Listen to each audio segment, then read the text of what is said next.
moving abroad is always exciting because this is how your friends tell you, this is how you see in the movies, bright, shiny, and colorful life. And everything is affordable for you, whether it comes to luxury, whether it comes to study for your kids, education, or maybe there are a lot of other benefits and even saving a lot of money. So this is how you hear about it all the time. But do you know that your friends or maybe your other colleagues who worked here for some time, are they really telling you that there is also other side of it? Definitely it's not so bad, but sometimes what happens, it's not comfortable for some people. So this is what I'm going to talk about today in this video. I will be talking about both positive side and the negative side of living abroad. Doesn't matter in which country you are living, so it will give you the fair idea that alongside these positive things, alongside this comfort that you are expecting in your life, what other extra things you must expect, though they are not so bigger or not so complicated. But yes, for some people it could be that they cannot live in that kind of environment, they do not fit into the culture, they cannot go along into that kind of weather, maybe in some places. Yeah, so let's go into the video. Hi guys, this is Sandeep Khaira and you're watching Conical Education.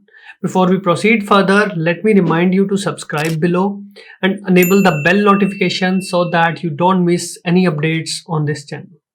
Let's dive into today's video. First of all, let's talk about the work-life balance and the career opportunities. When it comes to work-life balance, in most of the companies, you will find it really awesome. And why I'm saying so? That in most of the European companies, when you're working here all over Europe, in most of the countries, the work timings will be somewhere between 9 to 10 hours. That's including the commute and lunchtime whatsoever. Yeah, so that's the pretty much normal. And definitely there will be some exceptions, maybe once a month or maybe once a week, depending on what kind of project you are working, and then you have to devote extra time. But that's not a bad thing, considering what kind of environment you are coming from, what kind of work culture you are coming from. You might be working in your home country for maybe 12 hours a day or even longer in some of the companies, especially the multinational companies. But you will not find this thing very common here in most of the companies. Definitely exceptions are always there. But the good thing is that even if, let's say, you get stuck up for some time in an organization where you have to work more than 10 hours, for example, right? So in that case, you will be paid overtime. Ideally, I do not prefer to work more than 9-10 hours or maybe 8 hours. But yes, in case you have to work due to the business requirements or due to work requirements, then you will be paid for your extra time, overtime you are spending on top of your contractual working hours, contractual pay. So that's the good thing. Okay. On top of that, when it comes to vacations, normally it is pretty much standard. When I talk about all over Europe, vacations will be somewhere between 22 to 30 vacations in the whole year, right? That's a good number of vacation. And then you can spread it around. You can have one or two longer vacation. You can travel to your home country. You can have the international trips to different countries. So a lot of things are possible. And your employer has to make sure you are using all of them, right? So that is why when you're approaching end of the year and then your manager or your HR department sees that, okay, you haven't taken your vacation, then they will keep reminding you, keep insisting you, okay, you have to take your vacations. So you might have to plan your vacations and tell them, okay, these are the days, these are the months I will be on vacation for these many weeks or that kind of stuff, which is really awesome. Now let us talk about the parental leaves, or you can say paternal leave or maternal leave. So basically what happens when it comes to when a new child is born, right? If I talk about Germany, it's the legal right of both the parents to take the paid vacation of 14 months combined, right? It's up to you how you want to divide these vacations. Maybe mother takes the vacation for 4 months and then father stays at home for maybe 10 months, for example. Or maybe father takes the vacations of 2 months and the mother of child take the vacation of 12 months. So you can divide it. And the most wonderful thing about it is that you still get a salary between 60 to 65% of your take home pay as per your contract. That's the so wonderful thing. You are not going to work, you are still taking care of your kid at home, and you are still getting the salary. But the catch here is that this salary is not being paid by your employer. This is covered by the social security benefit. Basically the social insurance you are paying to the government, right? You are paying for health insurance, you are paying for the social insurance. So all this money is being taken out from that. And then why you are being paid for this? Because you are contributing every month in these insurances, right? So that is why they say, sometimes people tell you, okay, insurance is very expensive in Europe, very expensive in Germany. But the reality is that it is not expensive when it comes to these kind of benefits, right? You have to consider these factors when you are moving abroad, that if your take home salary is lesser because of these deductions, then you have to consider these are the long term benefits you are going to get. Another factor I want to talk about, the sick leaves. In other videos also I have talked about sick leaves many times.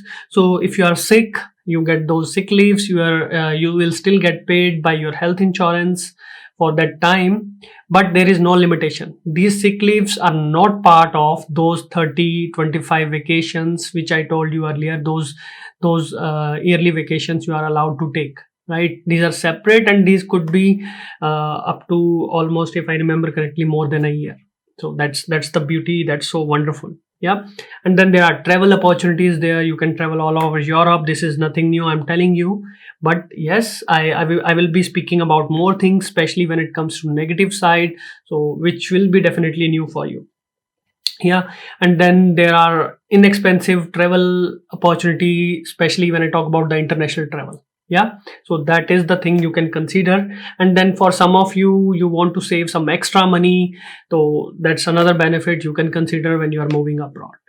Regarding the career opportunities, chances of getting promoted, moving up in the career ladder are quite high, considering professionals from most of the countries. Let's say you are coming from a country where there are a lot of highly skilled workers. For example, if I talk about India, then there are a huge number of IT professionals, and they carry a very good knowledge, not just knowledge, a very good level of experience, right? If I talk about that kind of experience you have, and then you can grow very high up in the ladder. And when I'm saying high up in the ladder, I mean the director of the company or VP of the company. If you have the skills, if you can prove yourself, and if you manage to show your skills, and then you can definitely go to these levels and take up these jobs, and then do what you want to do in your career, make best out of your career. And also, as I said, that you will get a very good salary. Lot of things which were not in your budget, lot of things which you could not afford earlier in your home country, you will be able to afford here. Yeah. And lot of things will be covered, lot of the facilities will be covered in the you can say by the public services, right? For example, very good swimming pools. For example, there are very nice swimming pools here, swimming areas here, which are very very expensive in most of the countries. But here you just pay a very nominal fee, which is nothing, and you still get that level of luxury what you always want for yourself. Yeah. Or maybe there could be other sports activities you want to do. You want to go for skiing, there are ski schools, so they will not be very expensive. And finally, if you want to afford the luxury cars, that is also possible. So it's you can there are better payment plans. Definitely buying in a one shot is little expensive, but yes, you can afford, in terms of if you want to go for a financial plan or something, you can definitely go for it, and you can take care of it over the period of time. When it comes to the insurance system, I would say it's best in class in most of the countries in Europe, right? You get all the facilities, and then you don't have to pay a lot of money in case some problem comes in the family, someone gets sick. So you will not be you will not have to pay a lot of money, hefty amounts to the hospitals. So that will all be covered by the insurances. That's why you will find insurances are little expensive, but they are, I would say, they are worth it. So don't think that okay, if I'm moving abroad, then I have to pay so much insurance, I have to pay so much taxes. But you have to consider what kind of benefits you are getting in exchange. Yeah, so just consider those factors. And one of the most lovely thing about summers, I like that days are longer.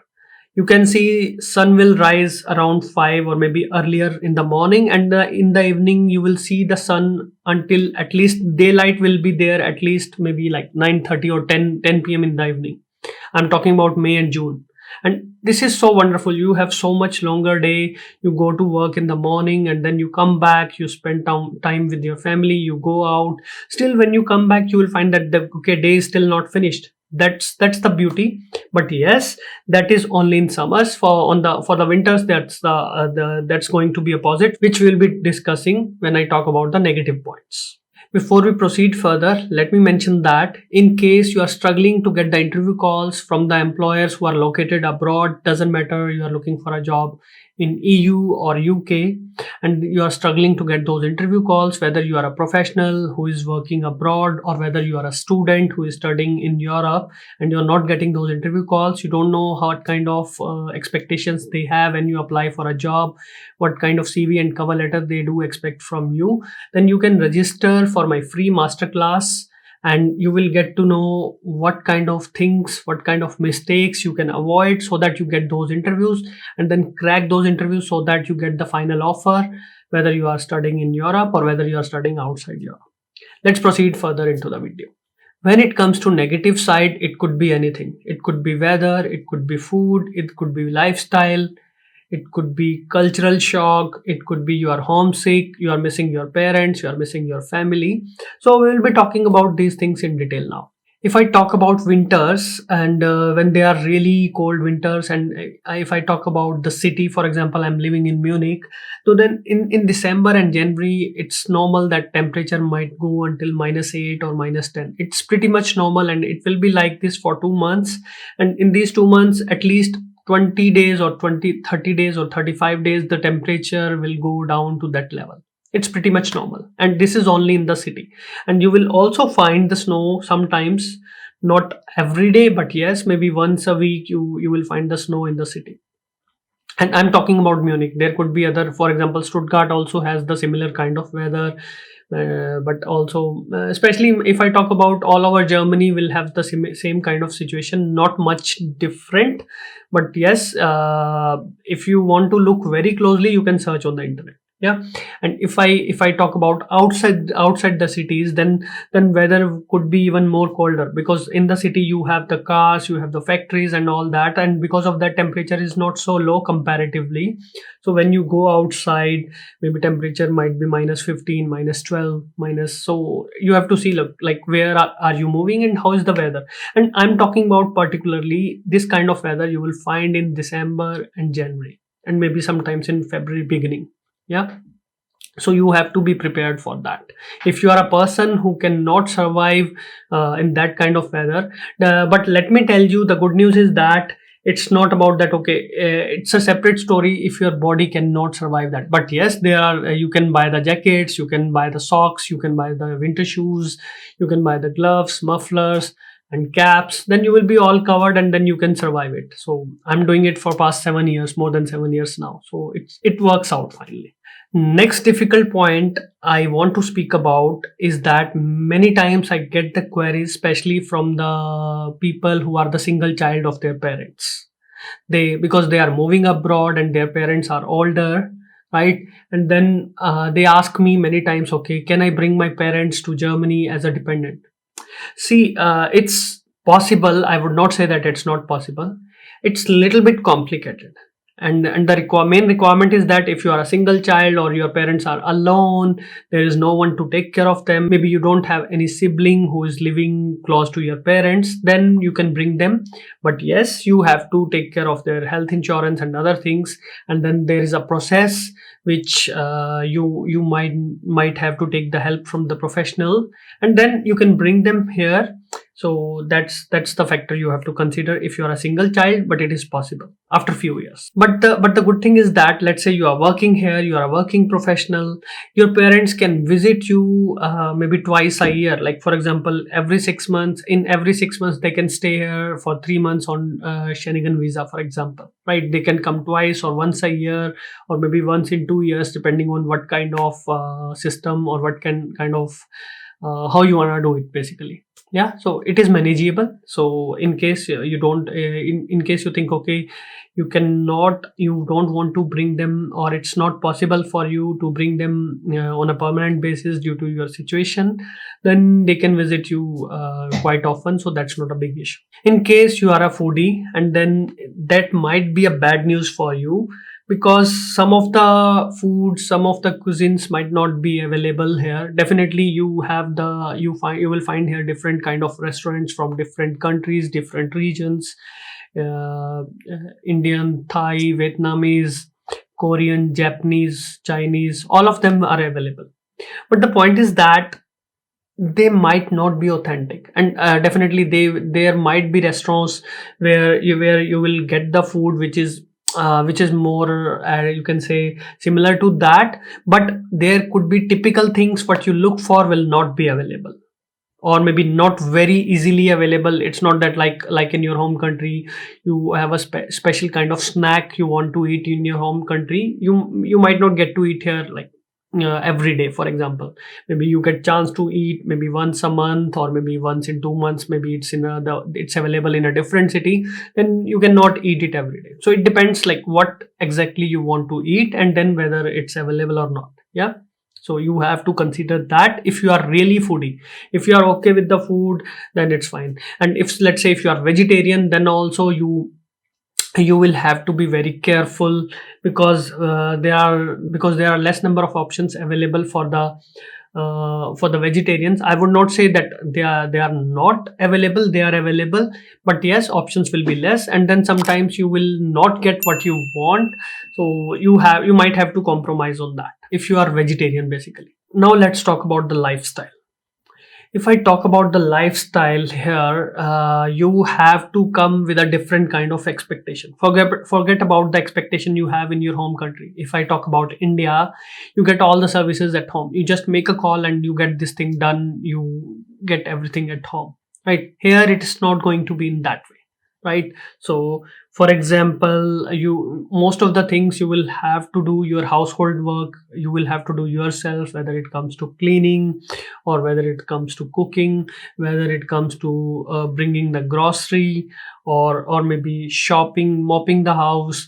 Delivery options will be there, but then they might be little expensive. Like in your home country you don't have to pay anything extra, or maybe you just pay nominal amount for the delivering of these things. But here delivery services are quite expensive, so you have to consider that. But yes, it's affordable. I would not say that it's not affordable. And when it comes to the cleaning services, right, normally people say, okay, people will tell you, okay, you have to clean your home yourself. That is true, but it is also possible you have a person who comes to your home, cleans your home, maybe helps you in mopping the floor, helps you doing the dishes, helps you cleaning the kitchen, helps you cleaning the washroom, right? It is all possible, but then you have to pay some amount to that person, and which could be on the basis of the hourly. The person will come on the hourly basis, so you might have to pay somewhere around 20 to 30 euros per hour to the person if you are looking for a quality services. If you are looking for something, okay, you just want a person, doesn't matter how much you pay. In 10-15 euros you will find anyone, but then the quality will not be good. So that's the reason you have to pay 20-30 euros per hour. And if person comes in, let's say, once a week for 2 hours, then you have to consider, okay, you are paying 50-60 euros. So you have to see whether you want to pay for it or not. That's the question for you. And cultural shock, I think I have covered a part of them already. Like I said, food habits, your transportation, and then social manners, right? These could be different from your home country. So as soon as you come here, you must definitely learn about them, how people greet each other, how people meet each other, and what's the culture, what kind of festivals they have. So you must definitely learn that if you really want to mix within the culture, you want to gel in the culture. So that's really important. And then some people will tell you, okay, learning language is a challenge. Definitely it could be challenge for you if you are not a person who is open to the languages. I would not say that learning language is very difficult.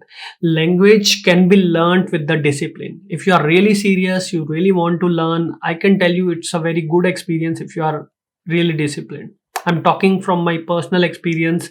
If you are really disciplined and you want to really learn it, you have the you have prepared your mind, you really want to make it happen, you can do it. It's not a, it just needs time. It's not complicated.